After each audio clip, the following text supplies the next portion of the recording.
gbókun yín sí. Lizzy Anjorin sórí ilé zọ́nù tó jóná a ṣẹ̀ṣẹ̀ bẹ̀rẹ̀ ni tá a bá mú ẹ gbogbo California Paradise City a jóná ní ọjọ́ kan wà wá mọ̀ pé ó jura wọn lọ ó kí n gbàgàn jù kan lọ wọ́n búlé ẹ̀ ìwọ ń búlé èèyàn mo ń sọ́pọ̀tì ẹ̀ kí ló fi ń sọ fún mi gbogbo ọwọ́ tó ń nà sí mi mò ń rí má ràn Aliu wá bá mi mọ́ ìwọ ni kó wá bá mi sọ̀rọ̀.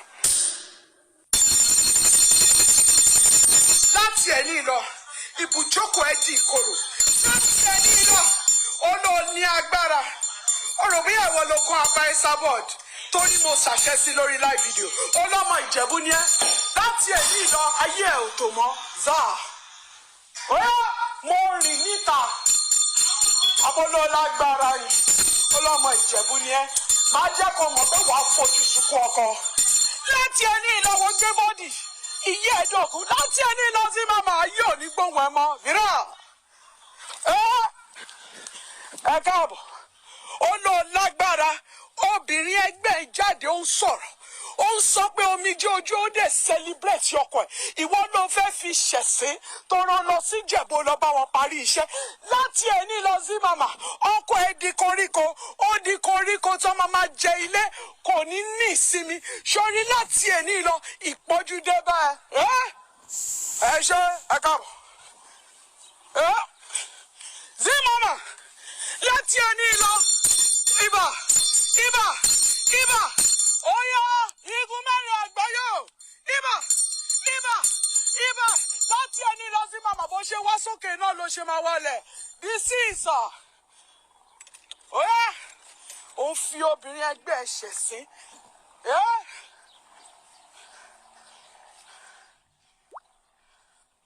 ẹ ṣe ẹ̀yin abiyamí orin ẹ káàbọ̀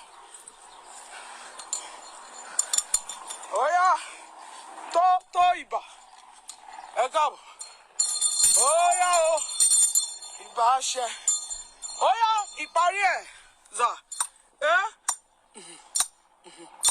óyá àṣẹ o àṣẹ o àṣẹ o àṣẹ o tó èṣọ àjájà nù àṣẹ o àṣẹ o èṣẹ o èṣẹ o.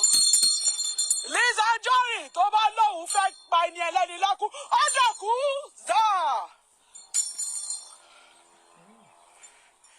Ìkà ni wọ́n ọmọ Badagry ni wọ́n ẹ kí mọ̀gúnlẹ̀ mi mo mọ gbogbo nǹkan tó ń ṣe mo ń wẹ̀ gbogbo àwọn tó kú nínú industry torí pé wọ́n gbé màmá Joy Zakos wá gbókun ọmọ sí kúrò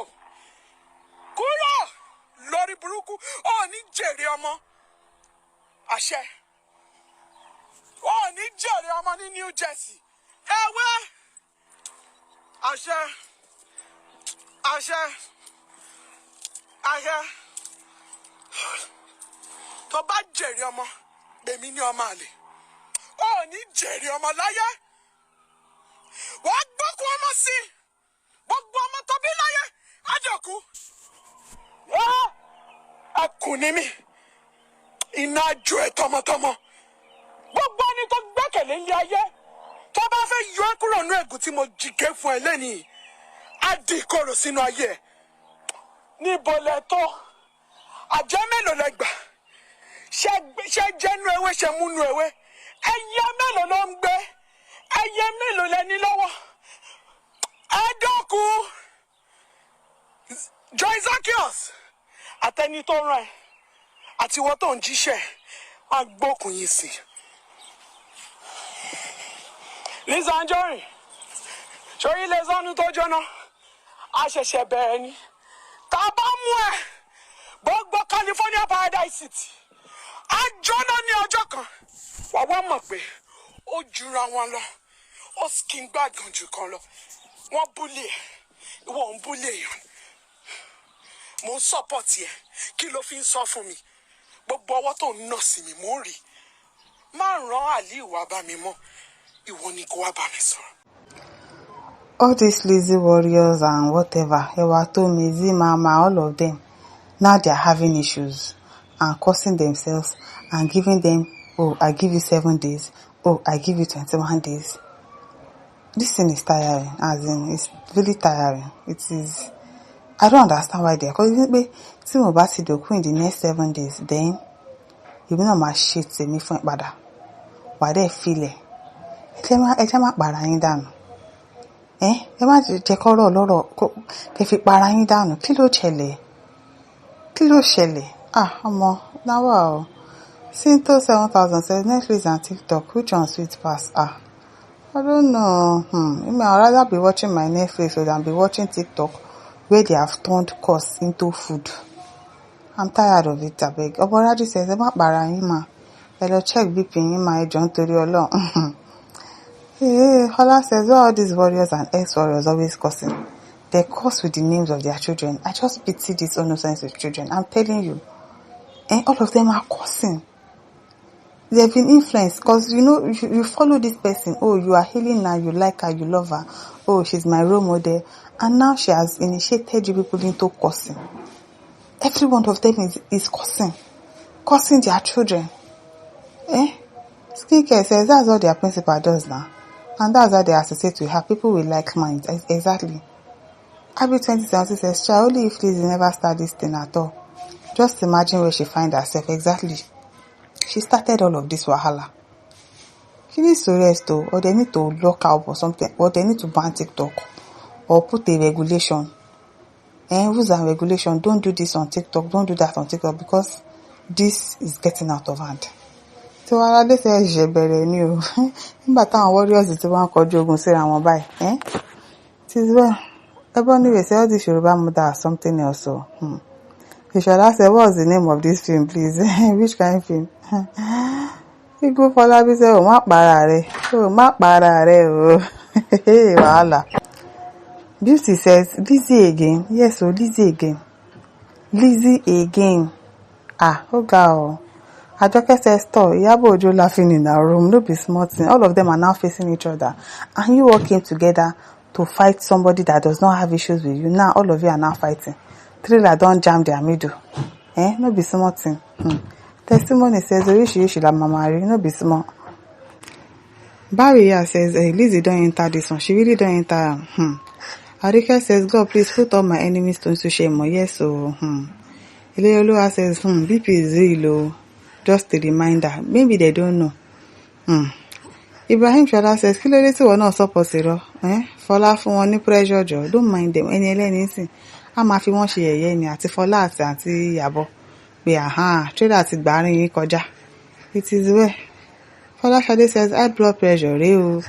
O má para rẹ. Ṣé àwọn ọmọ ẹ tí wọ́n gbà ló ń dá ẹ láàmú ní àbí kí lè lè sọ? Mama T says, how many enemies they come out now? I'm telling you, all of them are coming out one by one and having issues with this same Lizzy, and they used to support Lizzy before. Now they're not supporting her again. Now wow. Evelyn said, not a person who go see for this app. I mean, they don't open drama group me. I wonder. I wonder. Okna says, be easy, Bojo. If you're nítorí Ọlọ́run, Christians don't cause now. It is well. Princess says, Ọlọ́run dá èdè wọn rú ní orí òkè Bábélì. Bẹ́ẹ̀ ni Ọlọ́run ti dèdè wọn rú. Wọ́n ti wá ń kọjú ìjà síra wọn báyìí.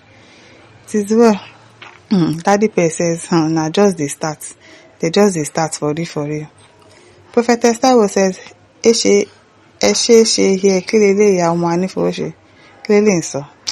Lawa Aisha says, God of mercy. Amoradi says, Ọlọ́run kọ́ ìbínú o. Tiwalade 21 says, ẹ má para yín jẹ ni. Joy Mama says, Zivo ló pa ibi àpàdà sórí níbi àṣàṣà padà sórí alásàsì. Tizuo. BJ says, ọmọ wàhálà gidi o. Wàhálà gidi ló wà. Omoko says, Lizzy Anjorin cannot be loyal to anybody. Exactly, she can't. She cannot. Now she go love you and they do you at the same time. Exactly. Now they are understanding the kind of person that she is. Reflection says TikTok don't turn something else. I'm telling you. It has turned into something else. This one says, when Anomayowa is saying all bad things that Lizzy and her people are doing to the people in the industry, nobody say anything. Àṣírí tú ènìyàn nígbìn àdùbọ́sà kó ká okra bẹ́ẹ̀ ni o. Abijara says, God of Iyabo send down fire. Yes, so. Sissy Gifted Touch says then go still close this TikTok for Nigeria. I think they should close it. I really think they should close it because they've turned it into something else. Ronnie Shooter says now wow, now we sit down jeje go dey get BP. This kind of people go just dey fresh, they go. Life no hard reach like this now. You know hard, my brother. Bigger Fish says I like as Yabo Joe shows them say power pass power. Ajantuka ni tagbara o. Yes so. Ogunleye says ẹgbà mí o, ṣebí ẹ̀yin náà bímọ tí yín, kí ló dé ó ga o. Lizzy náà bímọ tiẹ̀ náà, but ó ń gbá ọmọ ọlọ́mọ ṣépè. Ó ń gbá ọmọ ọlọ́mọ ṣépè. Àkànkẹ́ Adé says irú kí lélẹ̀ bá Ọlọ́run kò sùúrù o. This app is so toxic. Very, very. I don't like coming here at all. The Velvet Lady says I drop and pass, so serve them right. It is well. The courses are too much. It's too much. It is well. My people, over to you. Leave your thoughts. Don't forget to like, to share, and subscribe. Thank you for listening. See you some other time. Bye.